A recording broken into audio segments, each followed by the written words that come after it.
कि जो है सो आपको इसका जो PDF है वो फ्री में मिल जाएगा। आप हमारे वीडियो के नीचे में डिस्क्रिप्शन में जाकर के लिंक क्लिक कीजिएगा, वहाँ से आपको इसका PDF मिल जाएगा। आप हमारे टेलीग्राम चैनल को भी ज्वाइन कर सकते हैं, वहाँ उसका भी जो लिंक है आपको नीचे में दिया हुआ है। ठीक है, तो चलिए शुरुआत करते हैं आज के पहले प्रश्न की ओर। चलिए तो देखते हैं आज का पहला प्रश्न क्या है। तो ये देखिए, आज का पहला जो हमारा प्रश्न है वो आपके सामने है कि जो है सो झारखंड का राजकीय पक्षी कौन सा है। तो यहाँ पे इसका जो सही आंसर है वो है कोयल, यानी कि झारखंड का जो राजकीय पक्षी है वो कोयल है। अच्छा, इसके साथ ही आपसे ये सवाल पूछा जा सकता है कि झारखंड का जो राजकीय पशु है तो वो कौन सा है। तो अगर पशु की बात करें तो वो आपका हाथी होगा, यानी कि जानवर अगर पूछे तो वो हाथी होगा। उसके बाद अगर बात करें कि पुष्प कौन सा है, यानी कि फूल कौन सा है, तो आपका जो है सो वो क्या हो जाएगा, पलाश। और अगर आपसे पूछे कि पेड़ कौन सा है तो पेड़ का नाम हो जाएगा आपका बरगद। तो ये आप ध्यान रखिएगा कि आपको कोई भी चीज़ पूछा जा सकता है। अगर पक्षी पूछा तो कोयल, पशु पूछा तो हाथी, अगर पुष्प पूछा तो पलाश और पेड़ पूछा तो बरगद।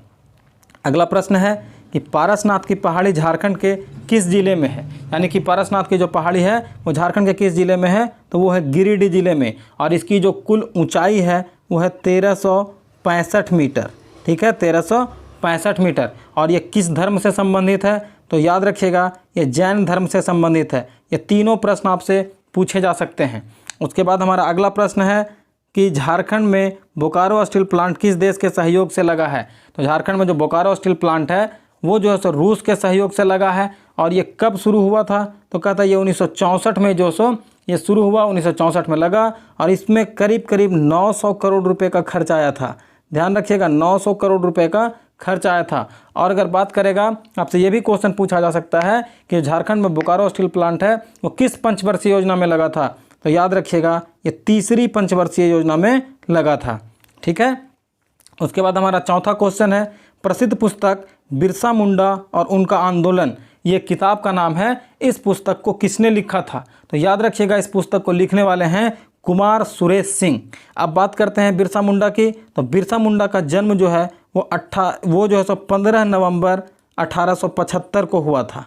15 नवंबर 1875 को। और इनको जो है भगवान बिरसा मुंडा भी कहा जाता है। और साथ ही साथ बिरसा मुंडा को धरती आबा की भी उपाधि मिली हुई है, धरती आबा। ठीक है, इनका जो जन्म है उलीहातू में झारखंड में ही हुआ था। चलते हैं अगले प्रश्न की ओर। तिलका मांझी को और किस नाम से जाना जाता है। यानी तिलका मांझी जो है उनको एक और किस नाम से जाना जाता है, तो उनका जो एक अलग नाम है वो है जबरा पहाड़िया। और जबरा पहाड़िया इनका जो सो एक निक नेम है। और ये जो सो पहले मांझी नेता थे जिन्होंने अंग्रेज़ों के विरुद्ध जो सो हथियार उठा लिया था। और सोचिए ये 1784 में ही हथियार उठा लिए थे। यानी कि जो आपके हैं झारखंड के बिरसा मुंडा, उनसे लगभग 100 साल पहले ही इन्होंने अंग्रेज़ों के विरुद्ध अपना जो आंदोलन है वो छेड़ दिया था। अगला क्वेश्चन है कि झारखंड के किस ज़िले में सबसे कम वन आच्छादन है। यानी कि झारखंड के कौन सा ज़िला है जहाँ पे सबसे कम वन है, तो वो कहता है कि देवघर। देवघर में सिर्फ और सिर्फ 3.55% ही वन है। और अगर पूरा बात करें पूरा झारखंड की, तो झारखंड में 29.61% जो सो जंगल है। और अगर आपसे ये भी सवाल पूछ सकता है कि बताइए अगर सबसे कम जो है सो वन आच्छादन जो है वो अगर देवघर में है तो सबसे ज़्यादा कहाँ पे है, तो सबसे ज़्यादा आपको चतरा ज़िले में मिलेगा, वो भी लगभग जो सो 50%। कहाँ पे, चतरा में। ठीक है, चलते हैं अगले प्रश्न की ओर। देखिए अगला प्रश्न है आपके सामने कि झारखंड का कौन सा जिला मसालों का सर्वाधिक उत्पादन करता है। यानी कि जो मसाले की खेती होती है, मसाले का जो उत्पादन होता है वो सबसे ज़्यादा कौन सा जिला में होता है, तो ये है पलामू में। अगर दूसरे नंबर पे पूछे तो ये आपका हजारीबाग है। ठीक है, और तीसरे नंबर पे अगर आपसे पूछे तो ये आपको दुमका मिलेगा। और चौथे नंबर पर जो सो रांची मिलेगा। तो कुल मिलाकर के ये सब जिलों में मसाले का उत्पादन होता है, उसमें सबसे ज़्यादा जो है सो पलामू में होता है। अगला प्रश्न है, तोपचांची वन्यजीव अभयारण्य झारखंड के किस जिले में है। तो याद रखिएगा ये झारखंड के धनबाद जिले में है। और इसका जो इस्टेब्लिशमेंट हुआ था वो 1978 ईस्वी में हुआ था। और इसका जो कुल क्षेत्रफल है वो है 8.75 किलोमीटर स्क्वायर, यानी 8.75 किलोमीटर स्क्वायर में ये फैला हुआ है। ठीक है, देखिए उसके बाद अगला प्रश्न हमारा है कि आदिवासी महासभा का गठन कब हुआ था? तो आदिवासी महासभा का जो गठन हुआ था वो 1938 में हुआ था और 1939 में जो है आदिवासी महासभा के गठन के बाद जो है जयपाल सिंह मुंडा, कौन? जयपाल सिंह मुंडा, ये जो है इनके अध्यक्ष बने थे। ठीक है, उसके बाद हमारा 10वां प्रश्न है कि ग्रामीण क्षेत्रों में खेल गतिविधियों को बढ़ावा देने के लिए झारखंड में कौन सी योजना शुरू की गई है? यानी कि झारखंड में खेल को बढ़ावा देने के लिए खास करके ग्रामीण क्षेत्रों में उसके लिए कौन सी योजना शुरू की गई है? तो ये है PYKKA यानी कि पंचायत युवा खेल अभियान। क्या है? पंचायत युवा खेल अभियान। ठीक है, ऐसे अभियान। तो इसका जो सही आंसर है वो क्या है? PYKKA यानी पंचायत युवा खेल अभियान। इसको शुरू किया गया है झारखंड में ग्रामीण क्षेत्र में जो सो खेल गतिविधियों को बढ़ावा देने के लिए। इसके तहत है कि इसमें अच्छे उपकरण उपलब्ध कराए जाएंगे, अच्छे खेल के मैदान उपलब्ध कराए जाएंगे और सारी सुविधाएं दी जाएंगी। उसके बाद हमारा अगला प्रश्न है, देखिए झारखंड राज्य के किस जिले में कोल्हान यूनिवर्सिटी है? यानी कोल्हान जो विश्वविद्यालय है वो झारखंड के किस जिले में है? तो याद रखिएगा ये झारखंड के पश्चिमी सिंहभूम में है। कहाँ पे है? तो पश्चिमी सिंहभूम में है। और इसका जो स्थापना है वो कहता है कि कब हुआ था? 13 अगस्त 2009 को इसका स्थापना हुआ था। और अभी करीब 1 लाख विद्यार्थी जो है सो इस कोल्हान यूनिवर्सिटी में पढ़ रहे हैं। तो ध्यान रखिएगा यहाँ पे भी बहुत सारे कोर्सेज उपलब्ध कराए जाते हैं और ये पश्चिम सिंहभूम में है। अगला क्वेश्चन है कि झारखंड का एकमात्र जिला जो यूपी के साथ सीमा साझा करता है। यानी कि झारखंड में हम लोग पढ़े थे कि कुल मिलाकर के जो है सो 22 जिले ऐसे हैं जो किसी न किसी पड़ोसी राज्य के साथ जो सो सीमा साझा करता है। सिर्फ 2 जिले जो है सो किसी दूसरे के साथ सीमा साझा नहीं करता है। तो कहता है कि झारखंड का एकमात्र जिला कौन सा है जो यूपी के साथ सीमा साझा करता है? तो इसका जो सही आंसर है वो है गढ़वा। यानी गढ़वा जो है यूपी के साथ अपनी सीमा साझा करता है। अगला प्रश्न है कि पद्म भूषण जीतने वाले झारखंड का एकमात्र सामाजिक कार्यकर्ता कौन है? यानी कि सामाजिक कार्यकर्ता जिन्होंने पद्म भूषण पुरस्कार जीता है वो कौन है? और वो एकमात्र व्यक्ति हैं जिनका नाम है शैलेश कुमार बंदोपाध्याय। ठीक है, और इनको जो है 2010 में ये पुरस्कार मिला था।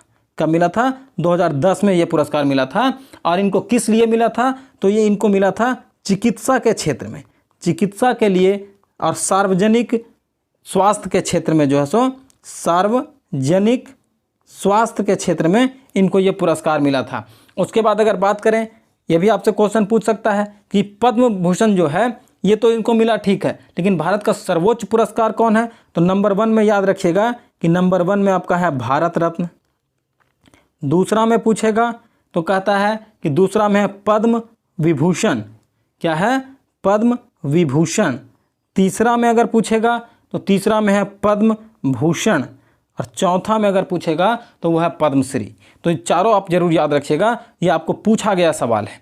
अगला प्रश्न है, किस वर्ष भूमिज जनजातियों ने स्वतंत्रता के लिए अंग्रेजों के खिलाफ विद्रोह शुरू कर दिया था? तो इसका जो सही आंसर है वो है 1832। यानी कि जो भूमिज जनजाति थे उन्होंने स्वतंत्रता के लिए अंग्रेजों के खिलाफ 1832 में ही आंदोलन शुरू कर दिया था। और ये मेनली कहाँ पाए जाते हैं? तो ये खास करके जो है सो वेस्ट बंगाल है, उड़ीसा है और फिर झारखंड के जो क्षेत्र हैं वहाँ पे ये भूमिज जनजाति जो सो पाए जाते हैं। उसके बाद हमारा अगला सवाल है, ये देखिए, अंजन धाम झारखंड के किस जिले में है? ये अंजन धाम जो है वो झारखंड के किस जिले में है? तो याद रखिएगा कि जैसे हम लोग जानते हैं कि हनुमान जी की माँ जो है वो अंजनी है, तो इसीलिए उनको बोला जाता है आंजनेय या अंजनी पुत्र पवन सुतनामा। तो कहा जाता है कि अंजन धाम जो है वो उन्हीं के माँ के नाम के ऊपर जो सो रखा गया है। तो वो झारखंड के किस जिले में है? तो वो है गुमला में। ठीक है, कोई दिक्कत है? उसके बाद अगला सवाल है, झारखंड में पहली बार राष्ट्रपति शासन किस वर्ष लगा था? यानी झारखंड में कुल मिलाकर के अभी तक देखिए 3 बार जो है सो राष्ट्रपति शासन लगा है, लेकिन कहता पहली बार कब लगा था? तो ये जो है सो 2009 में लगा था। और कब 2009 में लगा था? तो याद रखिएगा 19 जनवरी 2009 को लगा था। और ये कब तक रहा था? तो ये 30 दिसंबर 2009 तक रहा था। और ये सबसे लंबा समय तक कुल मिलाकर के 344 दिनों तक ये जो सो लगा हुआ रहा था।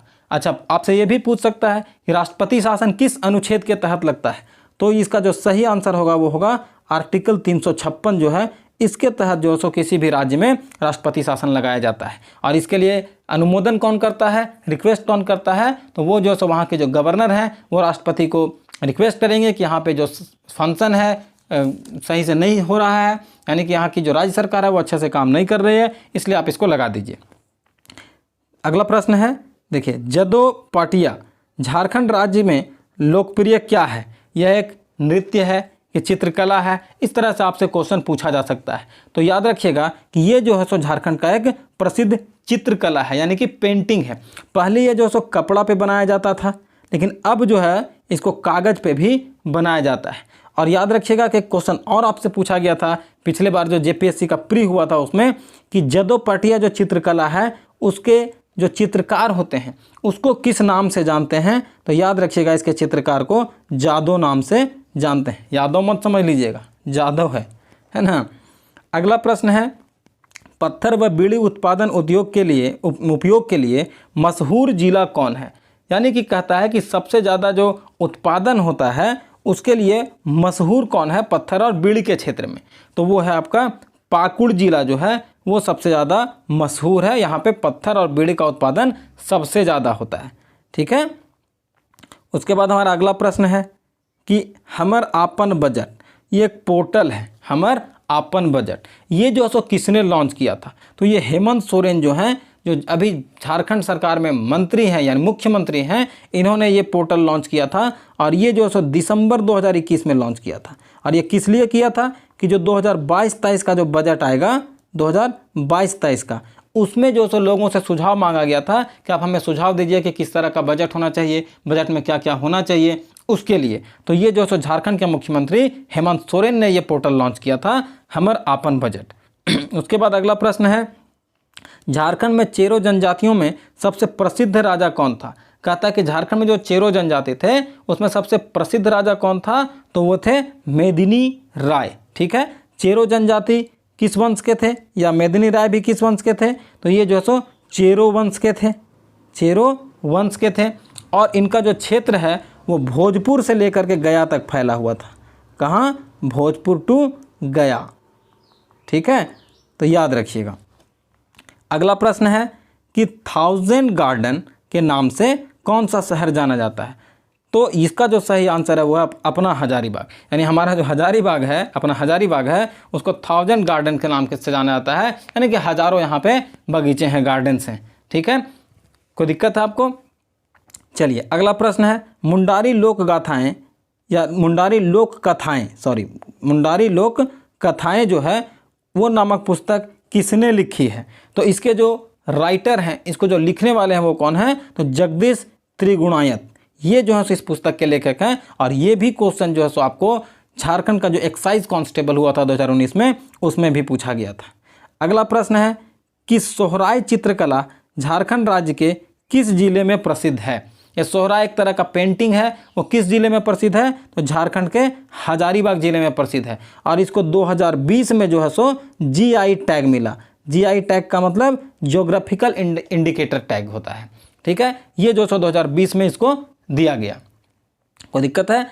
देखिए ये जो सो मेनली क्या होता है कि दीवार के ऊपर जो सो एकदम 3D पिक्चर एकदम लगेगा आपको जब सामने से। अभी जब आप हजारीबाग कभी आइए तो झील की तरफ कभी जाइए, जो हमारा हजारीबाग में झील है, वहाँ पे जाइए, उस साइड में आप देखिएगा जहाँ जहाँ दीवार है, दीवार पे ये सब पेंटिंग लगा हुआ है, बना हुआ है। इतना अच्छा लगेगा देखने में, लगेगा कि सारा घटना एकदम लाइव हो रहा है। तो आप अगर हजारीबाग आते हैं तो आप ज़रूर यहाँ पे आइए झील की तरफ और ज़रूर देखिए। अगला प्रश्न है, कुंडा मेला झारखंड के किस स्थान पर प्रसिद्ध है? यानी ये मेला है और ये कहाँ पे लगता है? तो प्रतापपुर चतरा, यानी कि चतरा जिला के प्रतापपुर प्रखंड में जो है सो ये मेला लगता है, कुंडा मेला। ठीक है, उसके बाद हमारा अगला प्रश्न है, झारखंड के किस वाद्य यंत्र को तुमदक कहा जाता है? यानी कि एक वाद्य यंत्र है जिसको जो सो तुमदक कहा जाता है। तो ये देखिए, ये एक्चुअली यहाँ पे एक मिस्टेक है, मंदिर नहीं होगा, ये होगा मांदर। और मांदर कैसा रहता है? इसमें देखिएगा कि लकड़ी का ऐसे बना हुआ रहेगा, गोलाकार रहेगा, खोखला रहेगा, और दोनों सिरों के ऊपर यहाँ पे और यहाँ पे दोनों साइड में क्या रहेगा कि बकरी का जो चमड़ा होता है उससे ये मढ़ा हुआ रहता है, और फिर इसको जो सो बजाया जाता है। ठीक है, तो ये जो सो तुमदक झारखंड के झारखंड का जो वाद्य यंत्र है तुमदक, उसको जो सो मांदर कहा जाता है। ठीक है।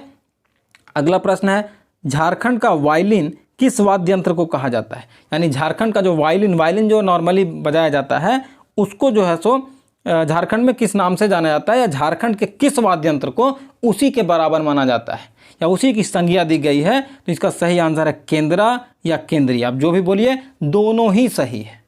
ठीक है। देखिए अब हमारा 27वां प्रश्न आज का। देखिए झारखंड में प्रथम जो हवाई अड्डा है उसका निर्माण कहाँ हुआ था? तो झारखंड में जो प्रथम हवाई अड्डा था वो रांची में बना था और इसका नाम क्या है? तो इसका नाम है बिरसा मुंडा हवाई अड्डा। और ये जो आपको रांची में है बिरसा मुंडा यानी भगवान बिरसा मुंडा के नाम के ऊपर जो है इसका नाम रखा गया। 28वां प्रश्न है झारखंड राज्य में एकलव्य विद्यालय योजना का शुभारंभ किस वर्ष किया गया था? देखिए एकलव्य विद्यालय योजना का शुरुआत जो है झारखंड में 2006 में किया गया था, लेकिन पूरे देश में अगर कहिएगा तो ये सबसे पहली बार जो है 1998 में इसकी शुरुआत की गई।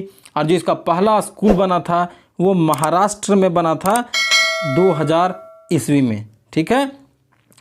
एकलव्य विद्यालय को शॉर्ट में जो है EMRS भी कहा जाता है। EMRS का मतलब एकलव्य मॉडल रेसिडेंशियल स्कूल।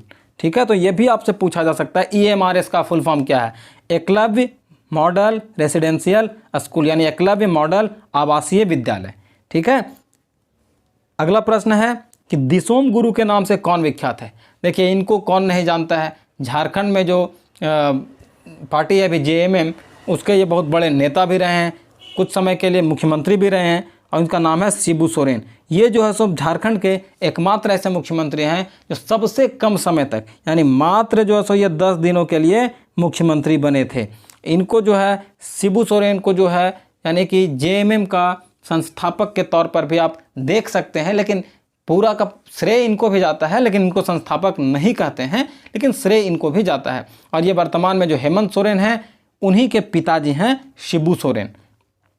चलिए आज के आखिरी प्रश्न की ओर चलते हैं। तो आज का हमारा आखिरी प्रश्न है शेख भिखारी का जन्म कहाँ हुआ था? देखिए शेख भिखारी का जो जन्म है ये रांची के ओरमांझी में हुआ था। और रांची के ओरमांझी में भी एक गांव है, उस गांव का नाम क्या था? उस गांव का नाम था होक्टो। क्या नाम था? होक्टो गांव जो है, या सॉरी होक्टे गांव, होक्टो नहीं होक्टे गांव जो है वहाँ पे हुआ था 1831 ईस्वी में। अभी देखिए झारखंड में जब हजारीबाग में आप आइएगा तो इन्हीं के नाम पे जो यहाँ का सदर हॉस्पिटल था उसका भी नाम बदल गया है, शेख भिखारी मेडिकल कॉलेज इन्हीं के नाम पे खुला है। वहाँ भी जाइएगा सदर हॉस्पिटल में भी इन्हीं के नाम पर उसका नाम बदल दिया गया। तो ये था हमारा टॉप 30 क्वेश्चंस जो झारखंड के प्रीवियस एग्जाम्स में पूछे गए क्वेश्चंस थे किसी न किसी परीक्षा में, वो चाहे JSSC CGL हो या फिर एक्साइज कांस्टेबल हो। तो ये सभी क्वेश्चंस पूछे गए थे, वही क्वेश्चंस आपको हमने आज करवाया है। फिर इसका जो पार्ट 2 भी आएगा। आप हमारे चैनल से जुड़े रहिए। अगर आपको कोई क्वेश्चन को समझने में दिक्कत हो रहा है तो आप हमें कमेंट कर सकते हैं। और मैं फिर आपसे आग्रह करूंगा कि अगर हमारा पुराना वीडियो नहीं देखे हैं तो आप पुराने वीडियो को भी ज़रूर देखें, उसका भी लिंक आपको नीचे में दिया जाएगा।